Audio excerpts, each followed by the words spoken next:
Hoje, o ministro da Justiça, Sérgio Moro, apresentou um projeto de lei, portanto tem que ser aprovado no Congresso, para combater a corrupção, o crime organizado e ainda os crimes violentos, ok? E nós separamos aqui alguns pontos do chamado pacote anticrime, que vai ser debatido, como disse a vocês, e você vê aí agora.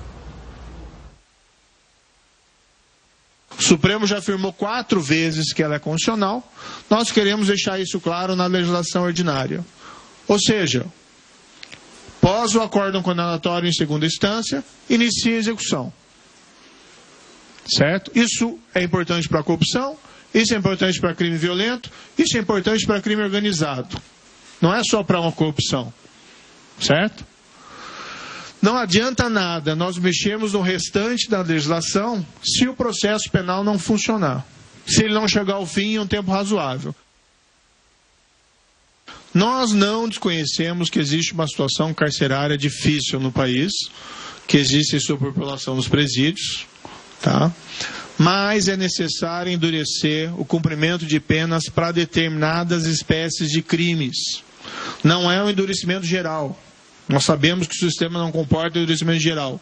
Mas nós sermos mais rigorosos com crimes mais graves é algo consistente com os anseios da sociedade e não algo inconsistente com os nossos compromissos com o Estado de Direito, com o Rule of Law ou com a liberdade. Então, o que nós estabelecemos que, em caso de condenado que seja reincidente ou havendo elementos probatórios de que ele é um criminoso habitual,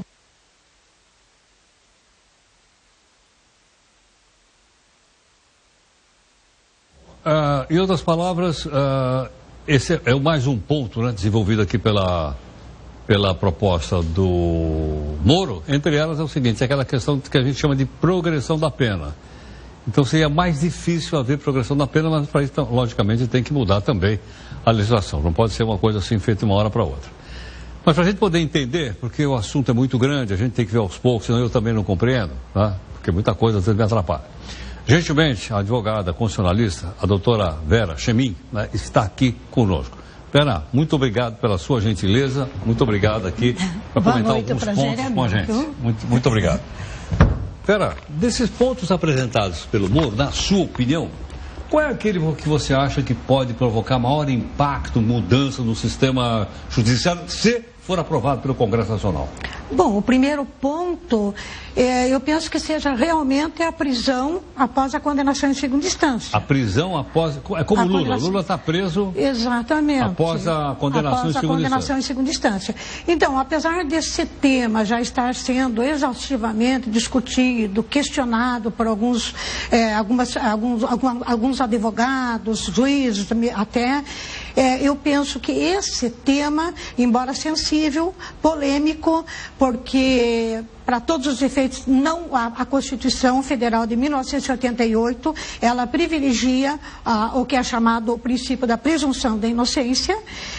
Nós temos, como a gente já sabe, algumas decisões do Supremo Tribunal Federal que já favoreceram a prisão após condenação em segunda instância.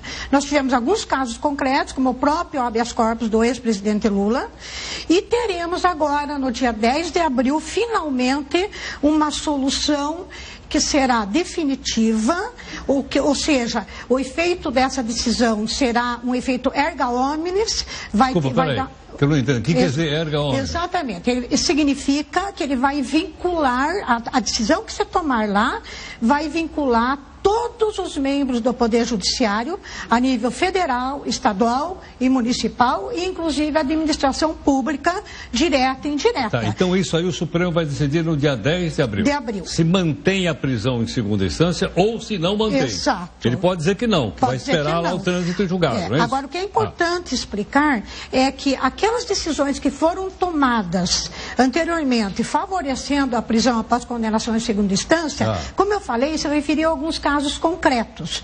Razão pela qual, apesar de ter uma repercussão geral reconhecida em recurso extraordinário, alguns ministros do próprio Supremo não respeitavam e decidiam monocraticamente de forma contrária. Então agora o que decidir vai valer para todo mundo? Agora nós vamos entrar em sede de que a gente chama de controle abstrato de constitucionalidade. O que significa isso? Nós vamos julgar, aliás, o Supremo vai julgar duas ADCs, de número 43 e 44, e uma outra mais recente, do número 54. O que é uma ADC? É uma ação declaratória de constitucionalidade. Então, é um instituto jurídico que faz parte do controle abstrato de constitucionalidade e que, uma vez definido, uma vez debatido, julgado e decidido, ele valerá para todos e não vai se questionar mais essa decisão. Então, é uma decisão que a gente diz jurisprudencial, da mais alta corte do país, ou seja, a instância máxima do país, e eu penso que o ministro da Justiça já introduziu essa mudança agora, oportunamente. Então vai mudar o Código Penal, vai mudar o Código de Processo Penal, principalmente, né? No sentido, veja bem, ele poderia ter, o que eu quero discutir aqui é que ele poderia ter proposto uma PEC. Uma proposta de emenda constitucional. Mas não fez isso. E, surpreendentemente, ele não fez isso. Então, eu penso que, ao propor uma mudança na legislação ordinária, que é aparentemente simples, ela demanda um quórum menor de deputados e de senadores para que isso possa ser mudado, eu tenho a impressão que ele está com a expectativa de que o Supremo vai decidir a favor da prisão após a condenação em segunda instância.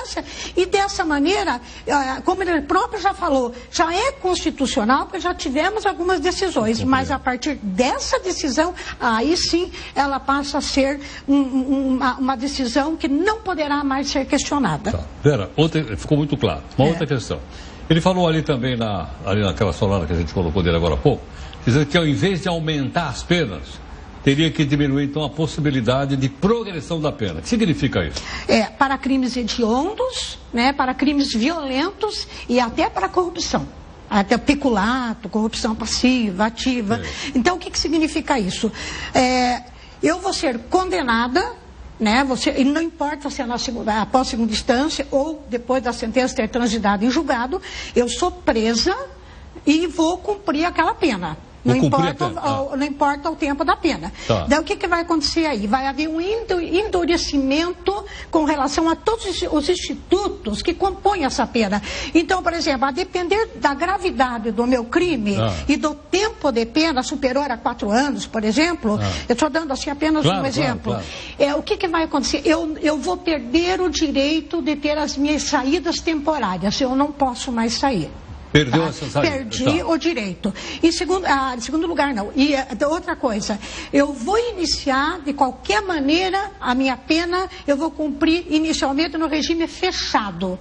Então, não se tem possibilidade nenhuma, por exemplo, a corrupção vai ser regime fechado. Você não vai mais entrar num regime semiaberto, ou como ocorre hoje. Então, deixa eu ver. Então, teria corrupção, crime hediondo, é isso? E crime violento. E crime violento. E o crime organizado, obviamente. Esse pessoal, então, teria que cumprir a pena preso. Preso. Não com esses institutos que existem hoje. Não pode mais sair temporariamente, vai iniciar em regime fechado obrigatoriamente, né?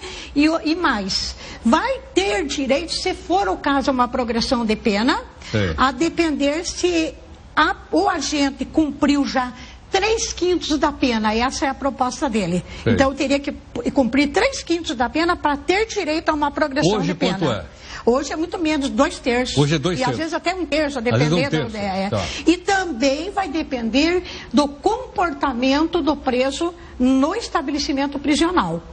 E também, se ele não é reincidente, como ele tem os antecedentes criminais, tudo isso é um conjunto de elementos que o magistrado, o juiz, vai ter que analisar e decidir de uma forma mais justa possível. Sei. Bom, qual é outro ponto que você destaca do que o Moro propôs hoje?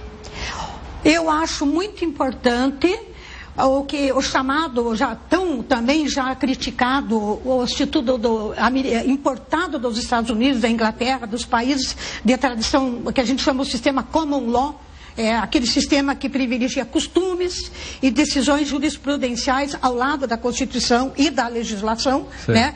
Contrariamente ao nosso país, que tem um sistema civil law, em que a ascendência é mais do que nunca da Constituição e da legislação, e num lugar secundário, costumes e as próprias decisões jurisprudenciais. Então, o que isso significa? Esse sistema importado desses países, que a gente chama de sistema de Common Law, Estados Unidos e Inglaterra, ele é muito mais objetivo, ele torna a justiça mais célere. Mais célere. Muito mais célere. Você não fica se arrastando. Não fica se arrastando. Por quê? É feito, o agente comete um crime. Vamos considerar, em primeiro lugar, que seja um crime, não seja um crime grave. Embora até possa haver o caso de um crime mais grave, mas aí tem eu já explico daqui a pouco. Vamos começar com o crime menos grave. O que acontece? Com pena inferior a 4 anos.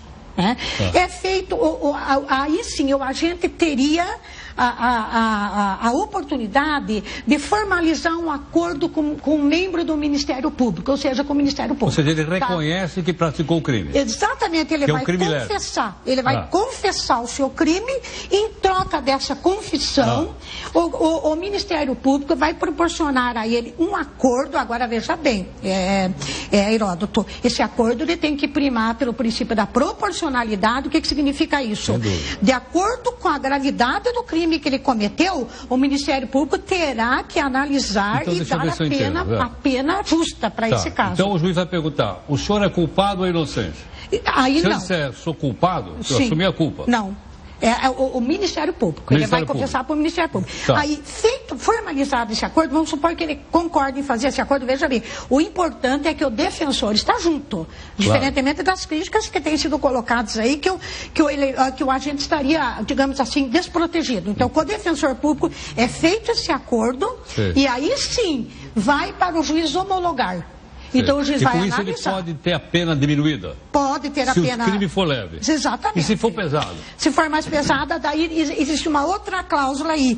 Ele vai ter que obrigatoriamente, mesmo que ele faça esse acordo, que não entre na justiça, que esse é o objetivo, que não vá acumular mais a justiça ainda, que tem crimes mais graves, mais importantes para se preocupar, o que acontece? Ele vai ter que obrigatoriamente concordar e iniciar o cumprimento da pena em regime fechado. Entendi. Muito bem. Isso é muito importante. Vera, queria te agradecer a gentileza, as explicações ficaram bastante claras para mim. Muito obrigado. Eu fico às ordens, agradeço pela oportunidade. Eu que agradeço, querido. Obrigado. Muito grato. Olha, a advogada constitucionalista, a doutora Vera Chamin, aqui conosco, né? Tem muitas outras coisas para serem explicadas. Nós vamos devagar, que é para a gente entender aos poucos, ok?